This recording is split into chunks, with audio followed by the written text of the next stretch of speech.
truth. So I'm here today with Jed. Um, we're gonna do something exciting, something new. Jed is my friend. I met at this kava bar. He's a hypnotherapist. He's from Gainesville.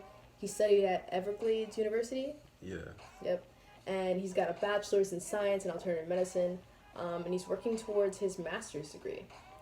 He's a cool guy I met at a kava bar, and he has so much to offer. So we're going to begin this podcast series on hypnotherapy. So, Jed, you want to say anything about yourself or about alternative medicine? The floor is yours. Yeah, so, yeah, a little bit about myself. I grew up in Gainesville. I went through grade school there. I started to go to college there, but ended up joining the military and becoming a medic. And after I got done with that, I decided that I wanted to help people with mental health just as much as I help them with physical health as being a medical assistant. And I also saw a great need for it too by the time that I got out because a lot of my friends weren't the same way just because they went through so much trauma in that span that I was away. And I also wanted to learn how I could help them more. So originally I went to school for hypnotherapy just so that I could learn and have the tools to communicate and reach people on a different on a deeper level. Um, but after being in the school and seeing how much it's helped me, where I had problems where I didn't even think I had problems, but I really just grew up in that school. And I grew up as a person really fast just from going through that school and just having the ability to have insight and openness. And I've healed many people from it throughout throughout the years. I've healed a lot of my friends and family, and I didn't even charge any money when I was like a Just hanging out. tadpole in it, you know. Yeah. So now I'm a great bullfrog, and I'm out here helping anybody that I can help. I learned a lot of things from going to school for alternative medicine, just about the sciences and the processes of the body and what it really takes to be a whole, complete human being. And it really opened my eyes to what our true potential is. And from there, That's awesome. That's awesome. uh, that's just been what I've been on. Yeah. Is there one specific thing you said you went to Everglades? Like, Mhm. was that like the best place for you? Like, did you take from the professors, from the knowledge that they gave you? Did you take like one thing from it? Yeah, Couple things. yeah. There's so much, and I had so many favorite classes. Outside of the ones that were like stress reduction and relaxation and health psychology, I really liked traditional Chinese medicine.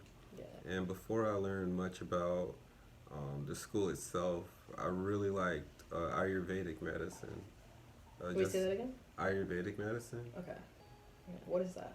Ayurvedic medicine is the medicine that they used in India, and it's all about balancing your doshas. And each person's doshas are related to their constitution. So, for example, I'm what you would call a vata, and with vata, it just means that I'm likely to be a little bit light. I uh, the elements that goes with vata is air and space. Mm-hmm. So, for example, with air and space, what things do we think about with air and space? Um, Air is very not contained. It's always here and it's always there, and it's also cool. Air is like all around us. It's just it fills the space, kind of. Yeah, very light. So, that reflects, for someone's constitution. A lot of people who are very light, they're likely to be a vata. If they have anxiety or something like that, or maybe they um, like to do a lot of things all at once, like multitasking or something like that, that's a characteristic of a vata. But there's also other doshas and constitutions such as pitta and kapha. Okay. And for one example, with kappa, kappa is more muddy and it's very earthy. It's water and earth. Mm. So a lot of people with vata, they might be slow moving or something like that. Maybe they're slow to get up in the morning, or maybe with kappa, as far as learning goes, they're a slow learner, but they'll remember it when they do. With vata, we get it, we hold it. Okay, it's on to the next thing. You ask me about it 2 or 3 weeks later. I don't know. I forgot because I'm always here, there, and everywhere, just like Earth and space. Um, Yeah, I think that's a little. I feel that one's kind of me. mhm. Because like my zodiac sign, for example, is an Aquarius, and that's like an air sign. So I feel very airy sometimes. Other times I feel grounded, but definitely multitasking and kind of all over the place within the universe. Yeah, that's kind of cool. That's cool. Yeah, and for example, what would help someone that's like us, where we're kind of like everywhere sometimes, is just to have a planner or something that would create some structure. Maybe that could even be a job. Just knowing that throughout these certain days out of a week, you have to be at some place, and then you could organize other Routine. things around it. Yeah, whatever gets you out the house, at first, that gives you some structure. It could be a coach, but once that ball's rolling, Vatas sometimes end up having an addictive personality. So if we can form some habits that are good and have the structure, then we can really go at that. Cling to the thing that's good instead of the thing that's bad. Yeah. So creating that routine that works is important. Yeah. So yeah, alternative medicine. I've been interested in alternative medicine for some time. Even when I was in college studying like criminology, I kind of always lean into like the science, like the health science, the mental health realm, and I want to learn more. I want to dive into it. I want to explore more of that aspect of science. And alternative medicine, it's growing. It's popular. More people are interested now more than ever, especially when like you have physicians that are like prescribing medicines that are generic, and these generic medicines they may help, but they're just an overall like you can really self-help and look in your garden, look in your kitchen for those things that will really like benefit your physical, your mental, like an overall like actual help for what you need as a person, because everyone needs different things, and you really have to begin to search for that thing. And a form of alternative medicine is hypnosis. Yeah. Yeah. And I think that herbs and hypnosis really blend well together. Like how you mentioned about how we probably have a lot of things that's in our pantry and in our cabinets or in our gardens that can help with our mental health, our physical health. So there's many supplements, for example, like 5-HTP that a lot of people are use for Yeah. uh, trying to maintain a serotonin level. Um, there's also certain herbs that you can take that might be inside your pantry, such as rosemary, and that helps with memory recall. Yeah. And you're drinking some kratom. I'm sure you know about kava, and kava is really great for calming some anxiety. Um, Much like lavender, right? yeah, so it's all about we can use these herbs in our own way for our own mental health. A lot of times when we're sick, we don't want to take the medicine, right? But the medicine is going to help you. And a lot of times when people need anxiety or have anxiety or have depression, they just sit and dwell in it and just wait for it to go away. When there's a lot of things that they can do um, that could get them out of it and keep them going into the direction that they want to go in. Um, Yeah, a lot of things that you don't realize you have access to, because there's they're not like alternative medicine is just such an it's more accessible than you would think, right? It's like all these things that you don't know, the unique properties, the unique like traits that it has that can actually benefit, like like I guess give some examples. You said rosemary. yeah, and and greens in general.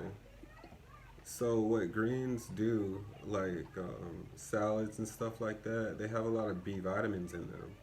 And each one of those B vitamins actually helps to regulate a certain emotion or feeling that we have in our body.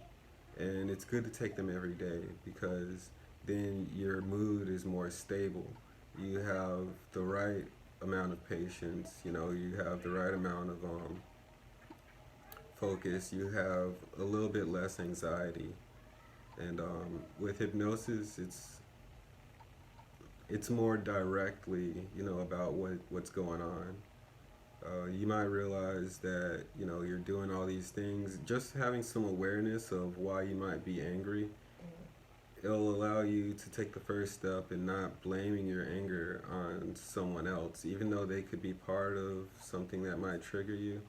But um, for example, I had anxiety in English class about not doing right. And I didn't blame the professor on it because he was a very great professor. But I did some meditation and I did some hypnotherapy for it. And I realized that back when I was in high school, I had a very difficult English teacher and it lowered my self esteem. And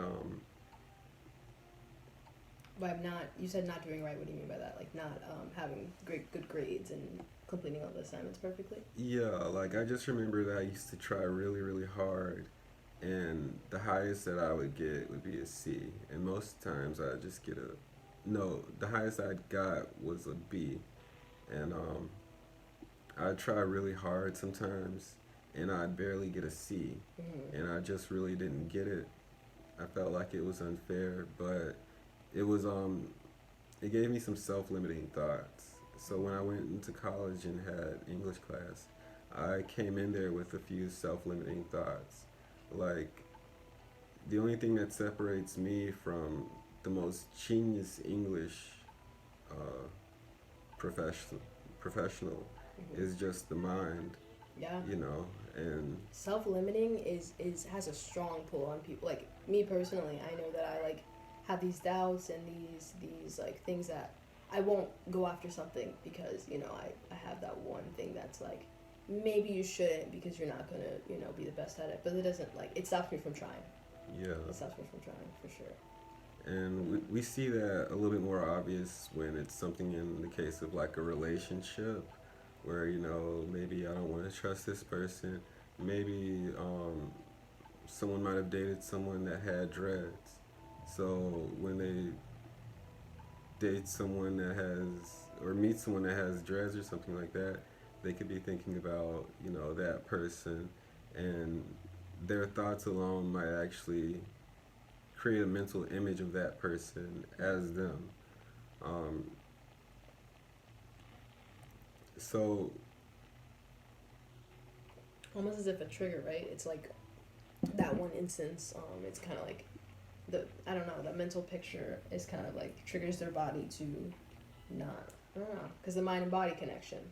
yeah, and the more we like really realize these things about it, that it's not their reality, it's just bringing up a different memory. Yeah. It can be the first steps to actually healing and growing from that memory, where it's not like my ex was this and this person is this. It can be like my ex happened to have this, and it's funny that all of a sudden this new person who's completely different has this as well. And nothing is a coincidence. I learned from like a TED talk recently. Nothing is a coincidence. Everything happens because of our choices.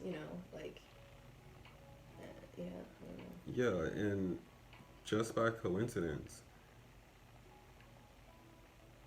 if someone does come into a person's life like that, it's always an opportunity. It's always a new door when one door in the past was closed. What I mean by that is that it's a challenge. So this can be a new challenge to actually open up and heal whatever it is, or we can be so traumatized by something that happened in the past that we don't allow ourselves to heal. So that means that whether it's this person that's new here that has dreads, the person after that, are you going to carry the same thoughts again and again and again until you're 50 or until you're dead and you just die with those thoughts? Those self-limiting beliefs, those like, you know, that story we keep playing in our head over and over and over. We just believe it because it's on replay, you know. Yeah, the universe is always giving us certain challenges and opportunities to do better, to grow higher. It's all about how we use it.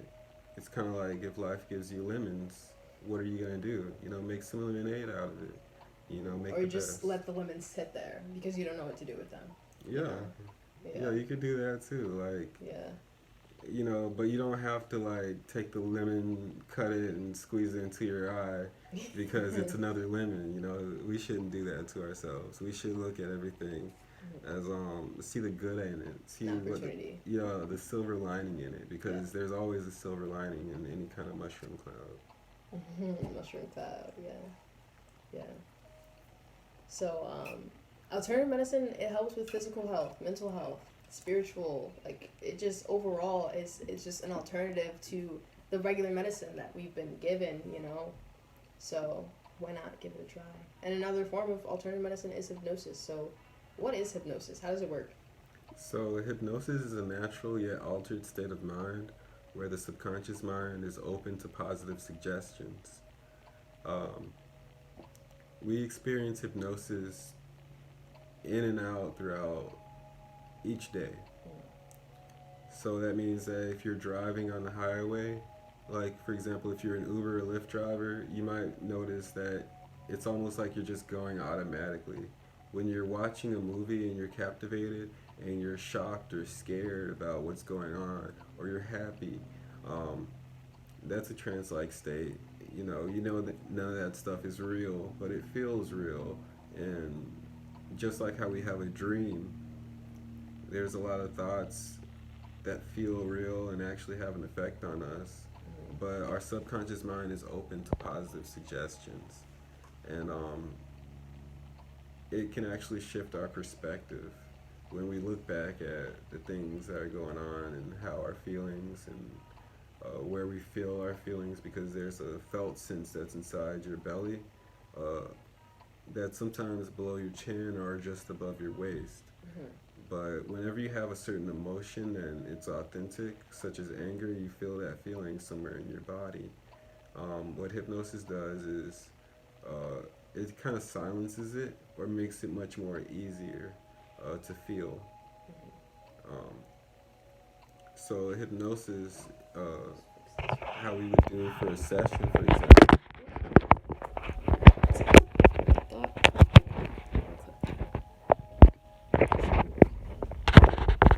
Yeah. So, Hypnosis, yeah. for example, if we were doing a session, um, I would do a few tests, some that would bridge into hypnosis that would show me how to best work with you and how for you to best work with me. And from there, I would do a couple deepening techniques, which is something that would lower stress and uh, make you more relaxed. Because when you're more relaxed, you can think a little bit clearer. And from there, we'll bridge that into something that is actually related to the actual issue. And there's a couple different modalities and techniques that I could add into that, such as parts therapy, where we talk to different parts of yourself. It's not like you have multiple personalities or something like that or bipolar, but parts therapy is kind of like part of me might want to pick up this pen, and part of me doesn't.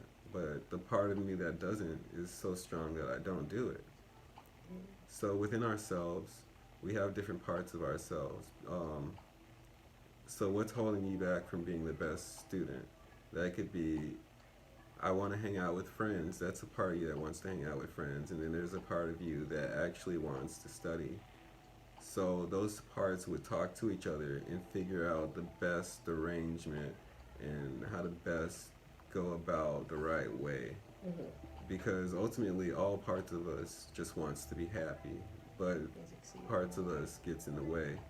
There's also age regression, where we go back to some time in the past, which could be anywhere from yesterday, or it could be all the way um, when we were a child or in the womb. Or we could even do a past life regression, where we go all the way back into a past life. And, we could work on some issues from there. And That's so interesting. The past life regression, like, cause like it's like almost like it's a hypothetical, yeah. And so you can actually like regress to that point where you know weren't yourself, or were you yourself but in a different form. It's interesting. Yeah, and with past life regression, it's a lot of people have remembered very damning information that they would have only knew if they actually lived that past life, or it's information that no one's known. Say there might be an old man who's like maybe 90 years old and had a friend, and you might end up saying a whole bunch of information that only that 80-year-old person would have known, because they've talked to their 20-year-old friend at a certain time and they've shared that information with them, and that was like a secret.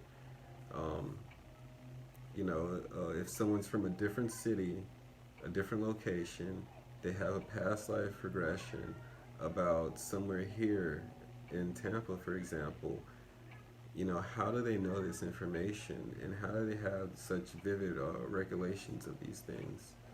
You know, it only makes sense if it was something like that. Like, if there's some legitimacy, then yeah, it's that. So, Yep, and we're just gonna pause for a second because I can only record up to 30 minutes on an Anchor.